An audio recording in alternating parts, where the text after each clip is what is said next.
Hello guys, मैं Neelanjana and welcome to my YouTube channel Lexis Academia. तो आज हम स्टार्ट करने वाले हैं आईपीसी के साथ। तो आज हम लोग का फर्स्ट टॉपिक है कि क्राइम क्या है और इसके साथ साथ क्राइम का एलिमेंट्स क्या है। तो चलिए शुरू करते हैं। तो हमको पता है कि क्राइम होता क्या है। We all have a rough idea कि अगर कोई एक्टिविटी या फिर कोई एक्ट, ठीक है, कोई इंसान अगर कोई ऐसा काम करता है जो कि मतलब लॉ में बोला गया है कि ऐसा नहीं करना चाहिए था या फिर ऐसा करना चाहिए था, आपने ऐसा नहीं किया, तो that is known as crime. तो crime is an unlawful activity punished by the state or any lawful authority. A crime or an offense is an act which is harmful not only to the person but also to the community, society or state. Such acts are forbidden and punished by the law. मतलब कि जो crime कर रहे हो वो सिर्फ जो इंसान के अगेंस्ट आप कर रहे हो, ठीक है, वो सिर्फ उसी के लिए नहीं बल्कि पूरा सोसाइटी, पूरा स्टेट के लिए वे हार्मफुल है। तो that is known as crime. Every crime violates the law but every violation of the law does not commit a crime. मतलब कि मान लीजिए आपने कोई ट्रैफिक रूल तोड़ा, तो क्या वो क्राइम हुआ? नहीं ना, वो तो सिर्फ लॉ को आपने वायलेट किया है। That is only mere violation of the law but this is not a crime. लेकिन अगर ए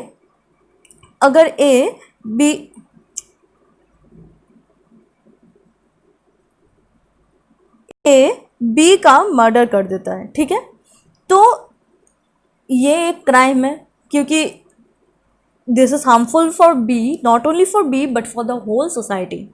सो and this is also not a mere violation of the law, तो इसीलिए दिस इज अ क्राइम।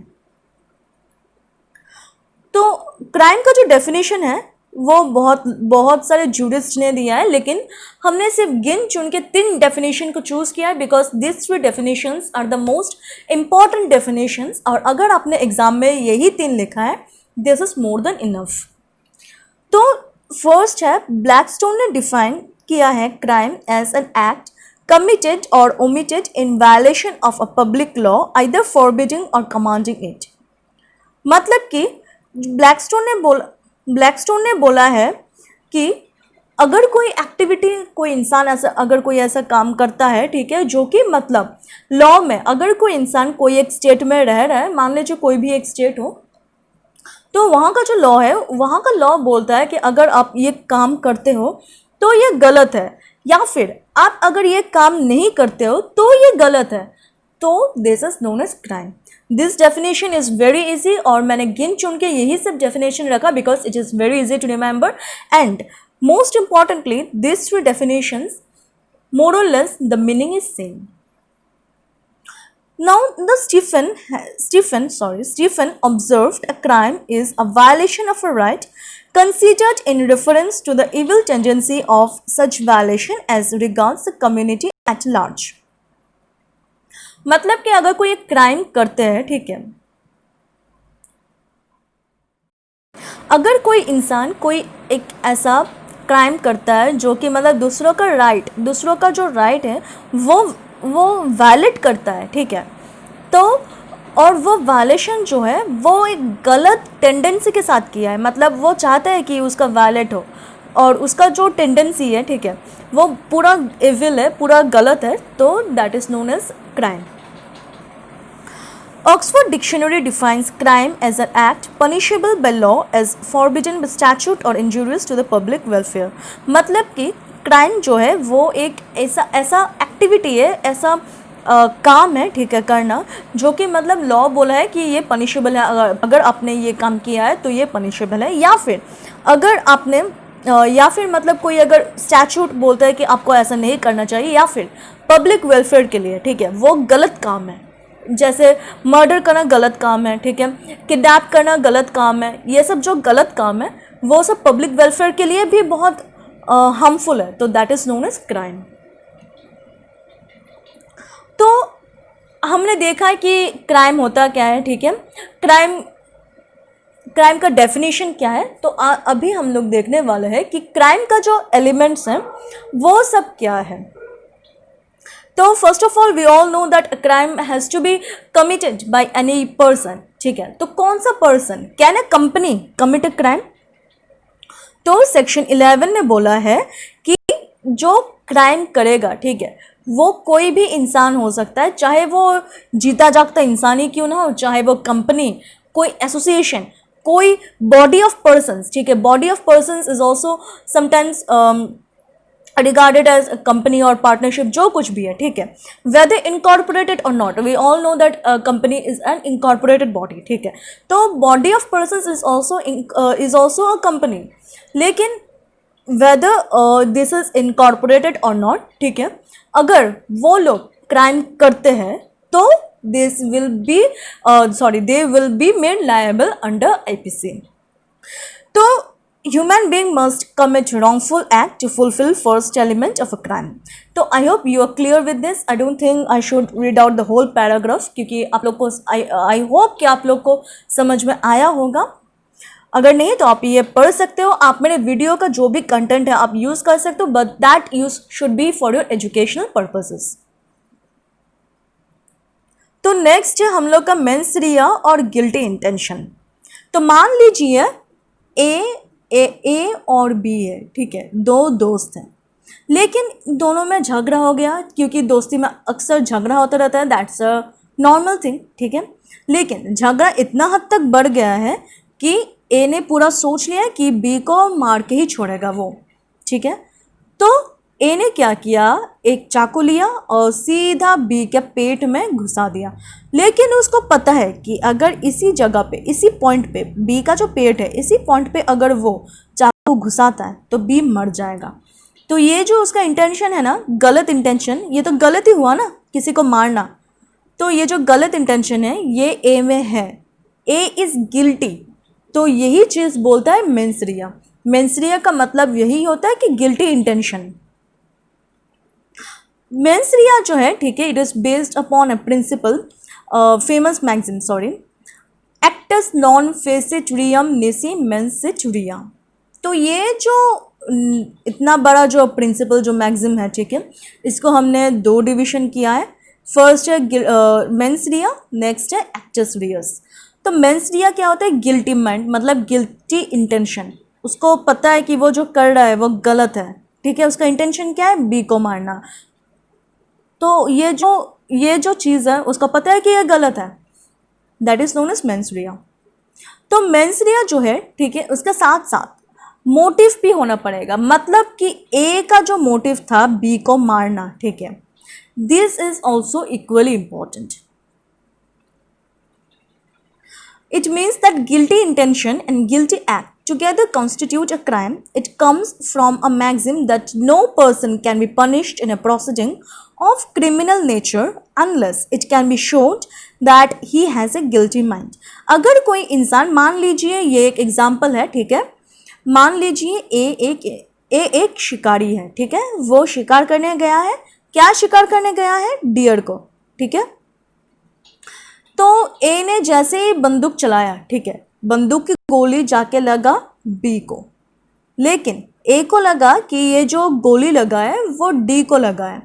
तो अंधेरे रात था, उसने देखा नहीं, तो जब उसको लगा कि वो डियर मर गया तो वो जाके वो पेड़ के ऊपर बैठा हुआ था, पेड़ से उसने निशाना लगाया.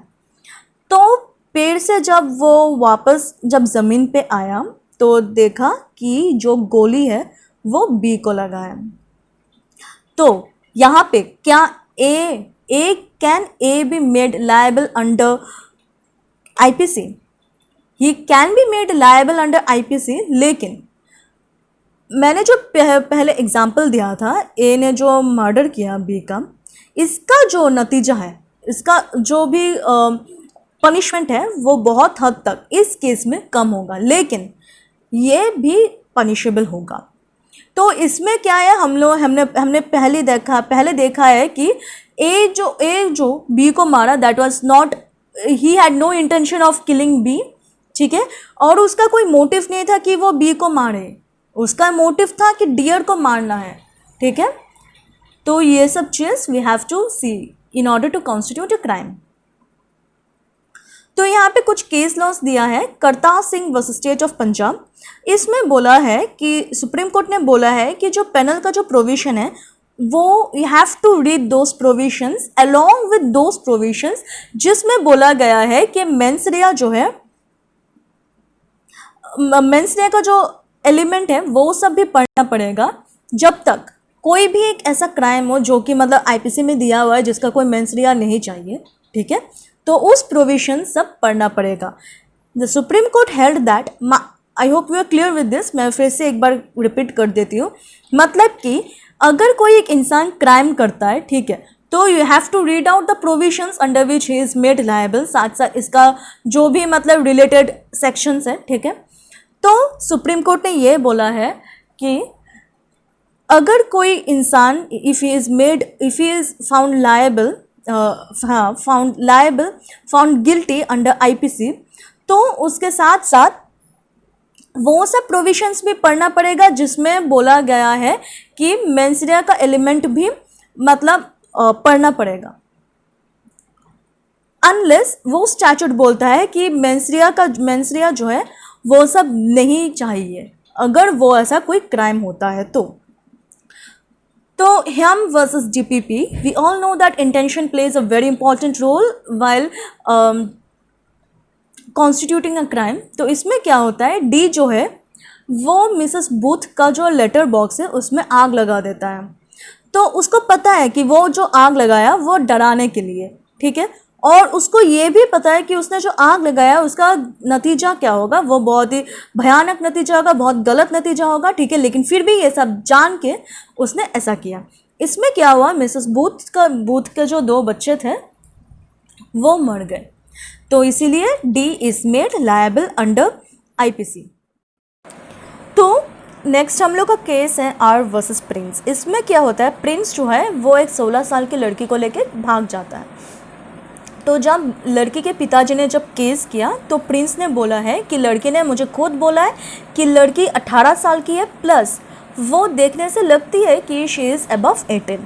तो कोर्ट ने ये बोला है कि ये जो मेंस रिया है, ठीक है, वो उसके ऊपर लागू नहीं होगा क्योंकि ये जो है it was a mistake of law.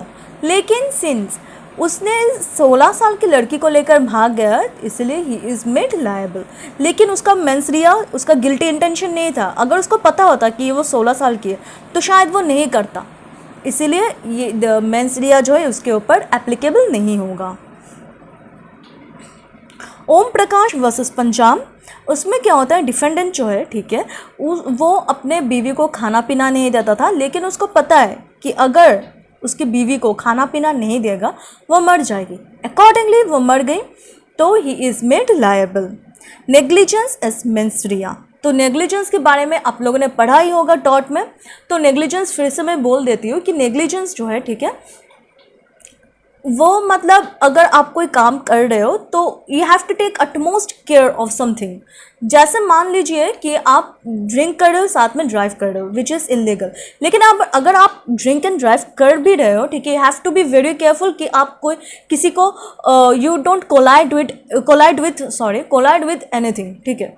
लेकिन मान लीजिए A was drinking and driving, ठीक है, A was drinking and driving and accordingly he collided with the bike of B। तो B को बहुत गहरी चोट लगी है, so he is guilty of negligence, he was not supposed to do that। या फिर कोई और एग्जाम्पल मान लीजिए, फॉर एग्जाम्पल कि A जो है, ठीक है, वो गाड़ी अपने घर से गाड़ी निकाल रहा है, ठीक है, तो ही वॉज सपोज टू दोनों like we are suppose to look both the sides, right side and left side, कि वो जो गाड़ी निकाल रहा है अपने गैरेज से, ठीक है, तो क्या कोई आ रहा है या फिर कोई जा रहा है क्या, तो उसने ऐसा नहीं देख के उसने गाड़ी निकाल दिया, तो जिसके वजह से बी को पैर में लग गया, तो this is known as negligence. He was suppose to take utmost care. वो जब गाड़ी निकाल रहा है, ठीक है, तो उसको देखना चाहिए था कि कोई आ रहा है कोई जा रहा है क्या, तो this is known as negligence. तो negligence also plays an important role in मेंस रिया, मतलब कि negligence is the duty to take care of। In other words, when a person is negligent, if he fails to exercise the duty or caution while performing a lawful act, the concept of reasonable negligence is not defined anywhere। Test of reasonable care depends on the view of the prudent man who fails to take care of reasonable care, and if his action cause harm to anyone, it is known as negligent actions. मतलब कि जैसे ए ने B का गाड़ी B का पैर ए के गाड़ी के नीचे आ गया, तो A was suppose to take utmost care of it कि कोई इसका वो जो गाड़ी निकाल रहा है गैरेज से, ठीक है, उससे किसी को चोट ना पहुंचे, लेकिन ऐसा नहीं हुआ, तो A is made liable under negligence. A is liable of negligence. तो लास्ट है हम लोग का एक्टस रियस और इलीगल एक्ट और ओमिशन। मतलब कि आप जो काम कर रहे हैं वो गलत काम है, ठीक है, इलीगल है, या फिर आप जो कर रहे हो वो ऐसा नहीं करके वैसा करना चाहिए था। देखते हैं कैसे। The act you need to commit an offence, it must be voluntary act. मतलब कि आप जैसे कर रहे हैं, ठीक है, it is not an involuntary act. For example, अच्छा एक केस है वो देख लेते, फिर it will be easier for you to understand. Hill versus Baxter, इसमें बोला गया है अगर कोई कार चला रहा हो और वो कंट्रोल खो देता है क्योंकि उसके गाड़ी में किसी का हार्ट अटैक आ गया हो, या फिर he is chased by a swarm of बीज, मतलब पूरा मधुमक्खी पूरा उसके पीछे पड़ गया हो, ठीक है, उसकी जान बचाने के लिए ही वॉज ड्राइविंग रेकलेसली, तो he can not be made liable. अगर कोई एक ऐसा इंसान है जो कि मतलब उसको पता है कि वो जो काम कर रहा है वो उसका गलत नतीजा है, जैसे कि मान लीजिए मैंने वो ह्याम वर्सेस जीपीपी उसमें देखा है कि डी ने क्या किया, मिसेस बूथ का जो लेटर बॉक्स था उसमें आग लगा दिया है, ठीक है, तो उसको पता था कि आग लगाने से हो सकता है उनका घर जल जाए, हो सकता है कुछ हो जाए, हो सकता है कुछ किसी को चोट लगे या फिर कोई कुछ हो सकता है ना, फिर भी he has done that work. It was totally voluntarily, he new the consequences of such activity, तो he is made liable under actus reus.